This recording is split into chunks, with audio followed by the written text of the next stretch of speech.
Greetings and welcome to Anth 3150 with Dr. Angela Montague. This course is a broad overview of applied anthropology, including its history, its uses, methods, and careers.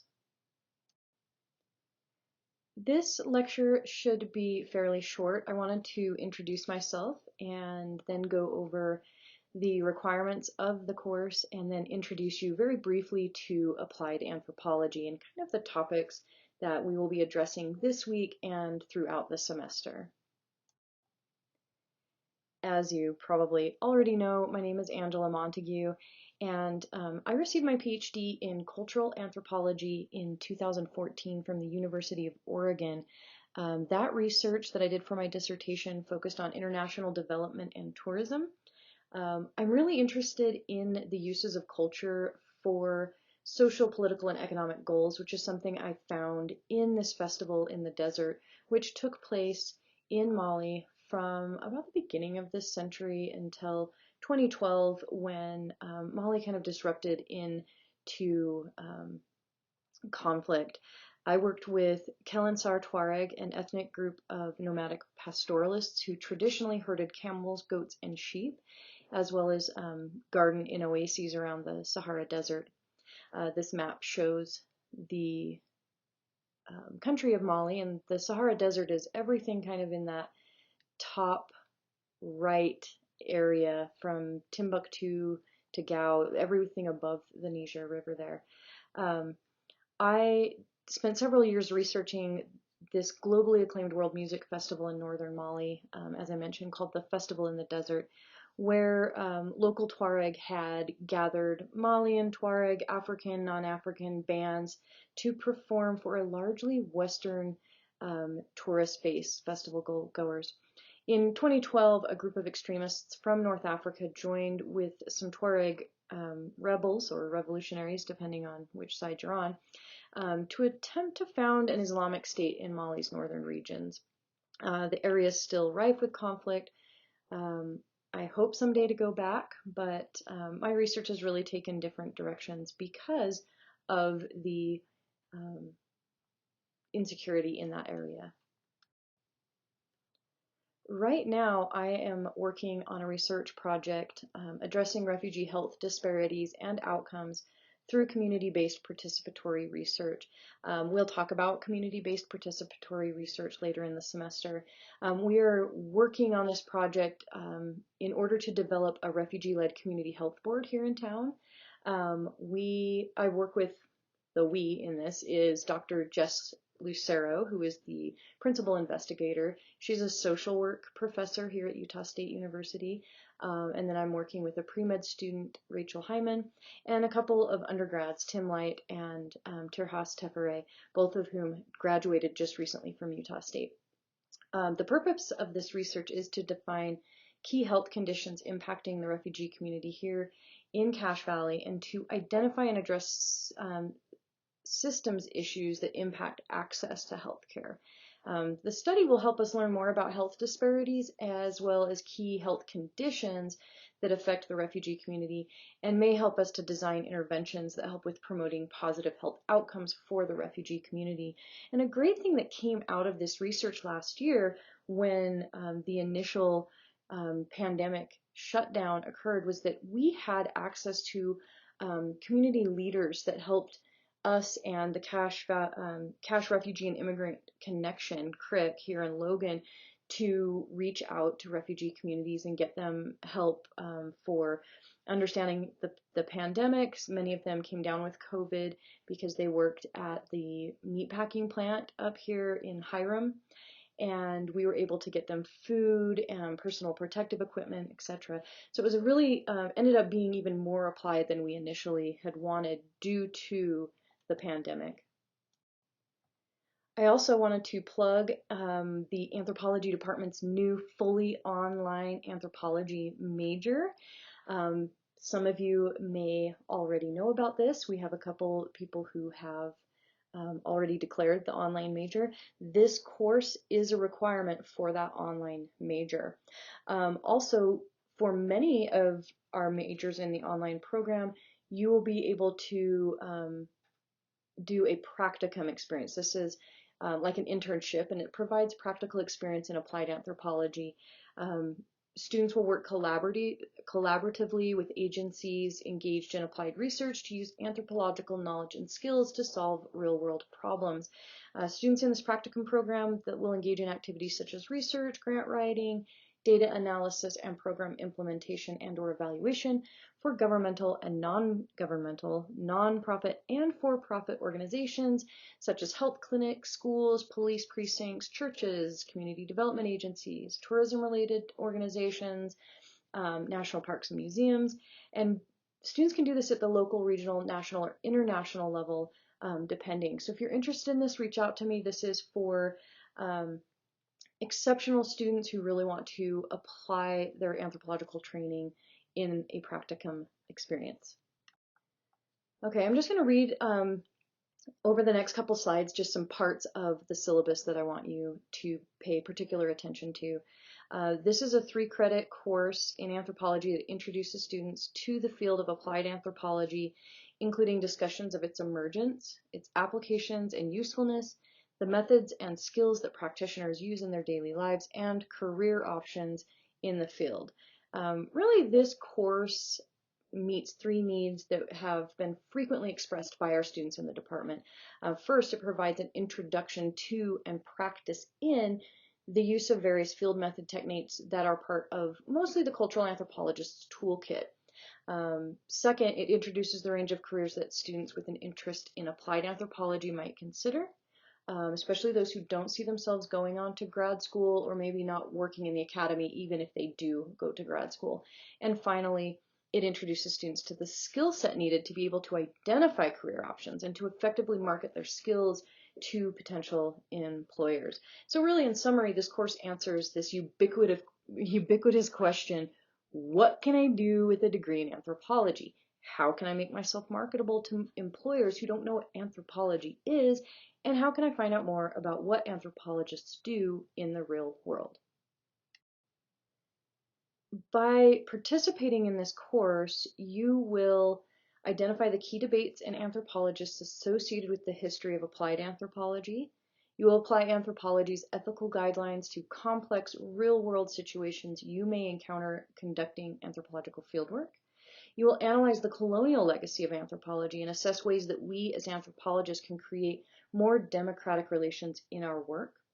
We will explore how anthropological theory and methods can be applied in a variety of career settings, and you will prepare a career plan portfolio and create a plan for how you would apply anthropology in a career setting. I have made sure that all of your required texts are available through the library.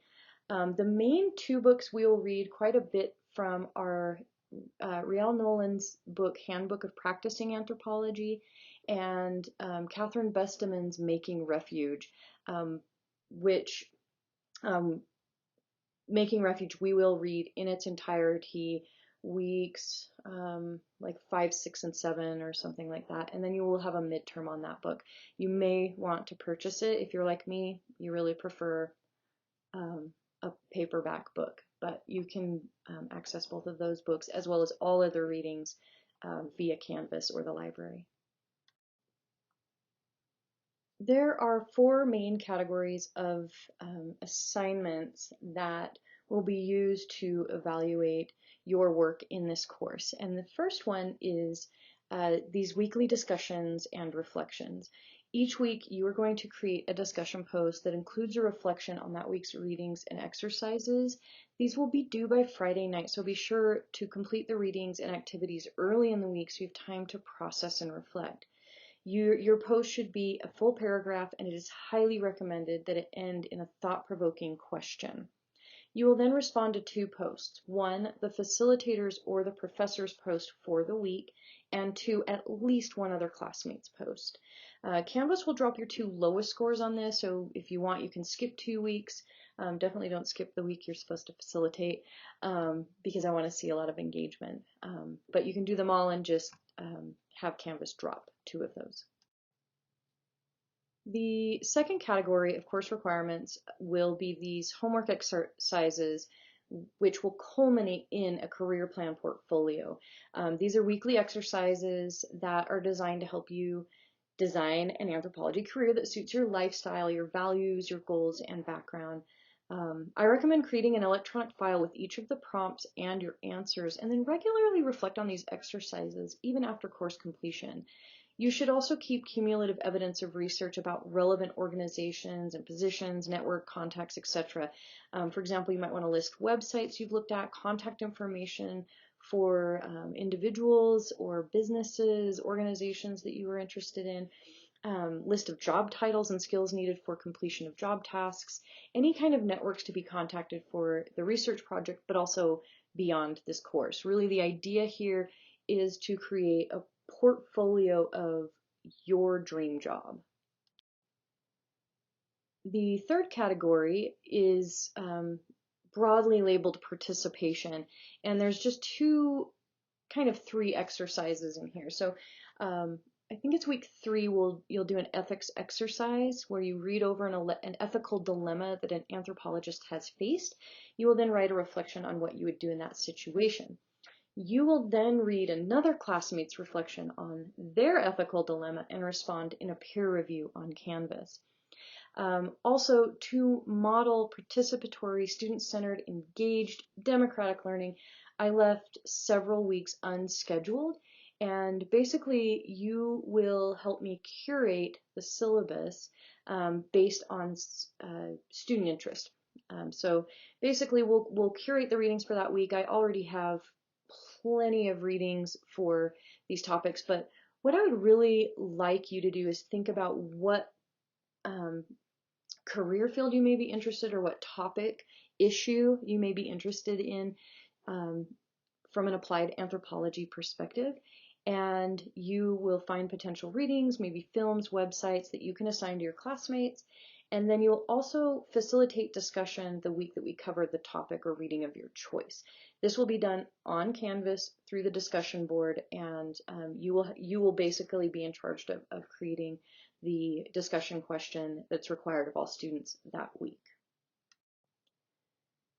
The final category is really 2 things. I will have a midterm in this course in the middle of the semester. That will be an essay exam. Usually I have 3 or 4 questions and you answer them in a short 1 to 2 page essay. This will cover Catherine Besteman's Making Refuge, so be sure you have read that in its entirety by week 7. The other major category for this course is the ethnographic research project and presentation. Because this course has a methods component, you will practice out some applied anthropology methods. And the way I've structured this is to have you select a potential career path that would be open to anthropology majors. I have a list of ideas on Canvas. And then you're going to conduct a short ethnographic research project with a working professional engaged in that career. You will interview an actual person about their experience in that field, and do a couple other types of research-based assignments, and then you'll prepare a written report and then present a summary of your findings to the course, to the class, to your classmates.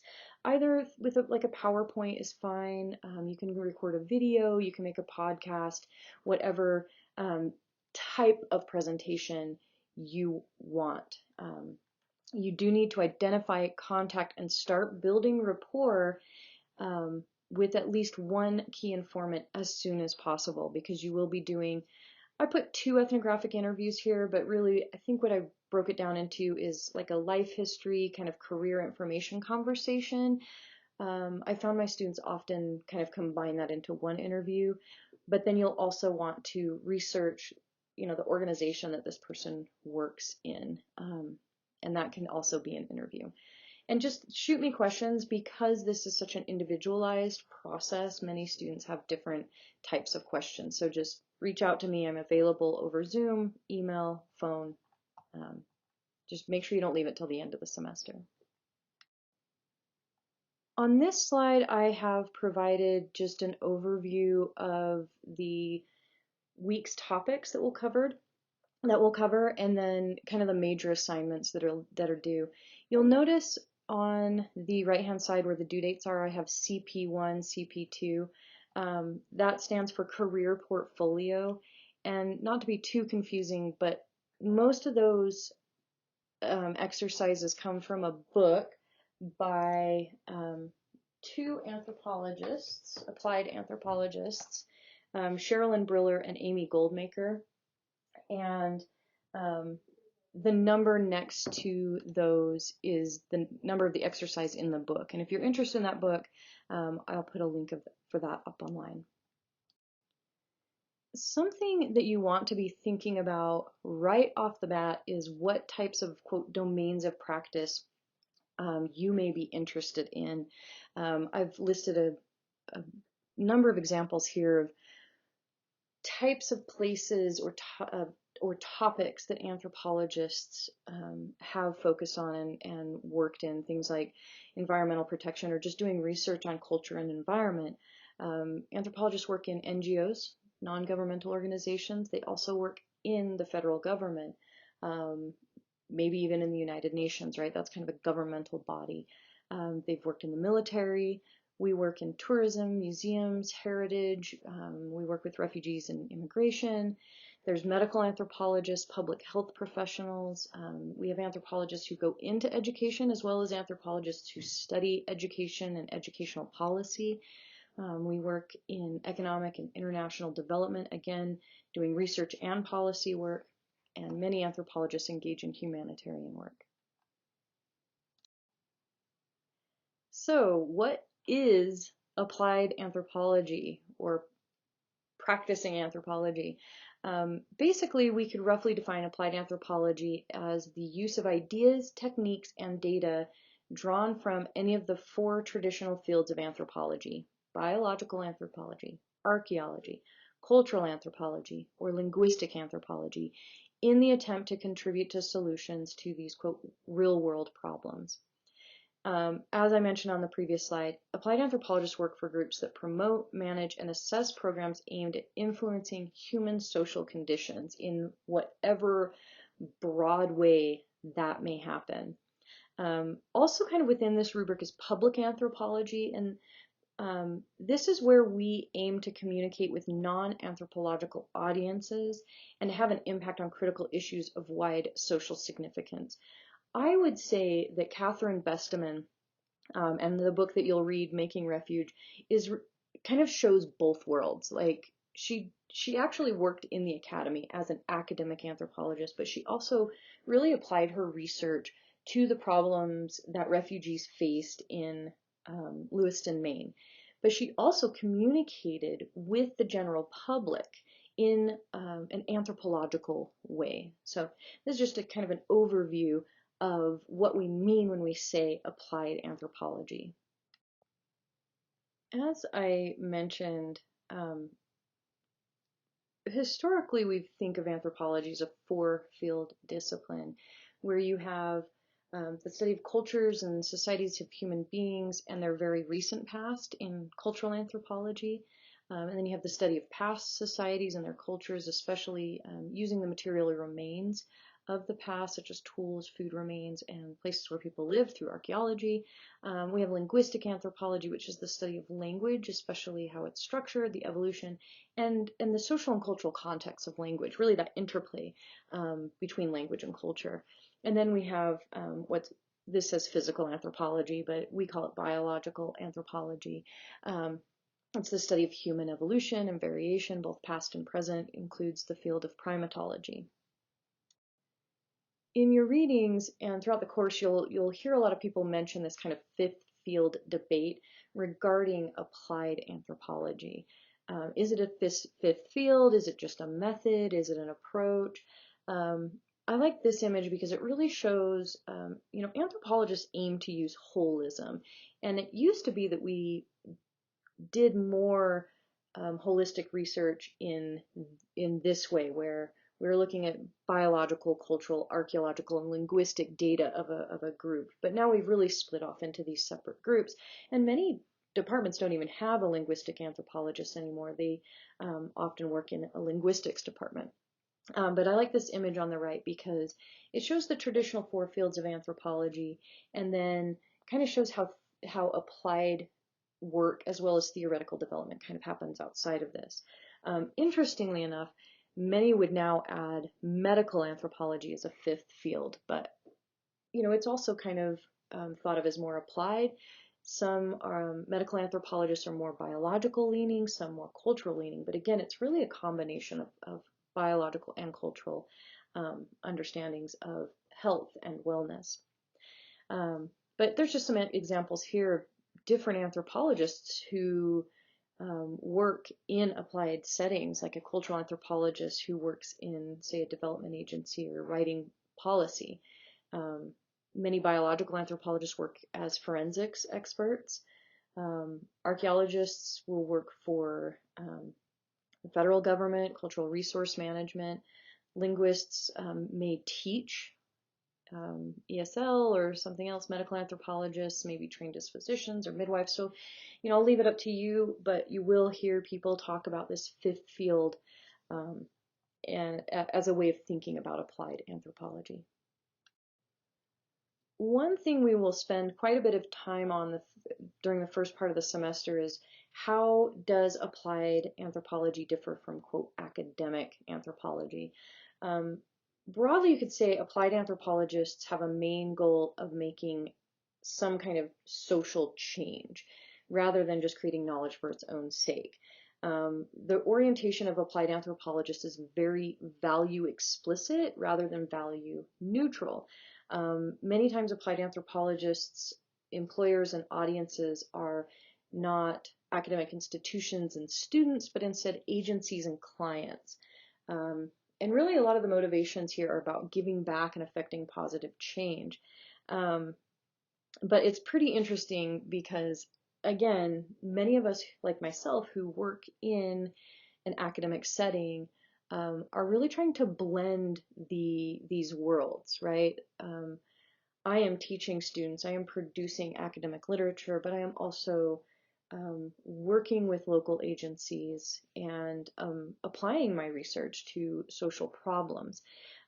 Irvin notes that cultural anthropological research is really best thought of as falling more on a continuum from purely academic, focusing on problems of theoretical concern, to work done by practicing anthropologists working in non-academic settings.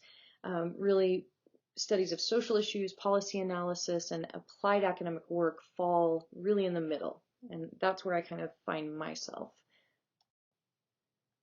Some things that I would say are shared by all fields of anthropology as well as academic and applied anthropologists is holism, a focus on like the whole. That may be looking at institutions and systems, but also looking at things from a variety of perspectives.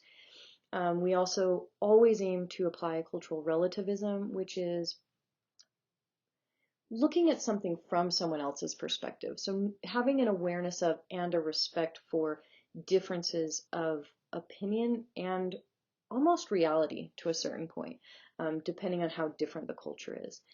We also focus on emics and edicts. Now, emics is when you treat the insiders to a culture as experts. You are going to look at things from their point of view, use terminology, ideas that are relevant to them. And then edicts is when you kind of compare across cultures or across cases. You may use more academically centered language and maybe work on problems from kind of an outsider's perspective. But we also all engage in field work, and this is because we want to have experience in the emics, right? What do people in this culture think? Fieldwork is also nice for seeing what people do as well as what they say they do. There's often kind of a disconnect there, right? So if we get out in the actual culture and spend some time there, what's really going on. It also gives you a chance to build rapport and know what kind of problems they want solved so that the work that you do is relevant to those that you spend time with and work for. The basic roles and approaches of applied anthropologists can kind of fall into these three categories. An applied anthropologist may engage in intervention. These are hands-on attempts to foster change through action, administration, implementation. We also do a lot of applied research. This is research undertaken for the purposes of gaining the knowledge necessary to implement that change. And lastly, we may work in policy development. When we think of policy, we're talking about plans, principles, guidelines, and directives that are decided upon and enacted on. They're always written down, really. But policies have impacts on many groups who are affected by the organizations making them. So we may also do social impact analyses of policy to know how a policy is impacting someone. Okay, that's really all I have for you this week. I will not have a lecture every week. Many weeks I have a video and just do the reading, and the video should cover kind of a broader topic or give you a good in-depth example of what we're talking about that week. But occasionally I will try and do a lecture. Again, reach out to me with any questions you may have.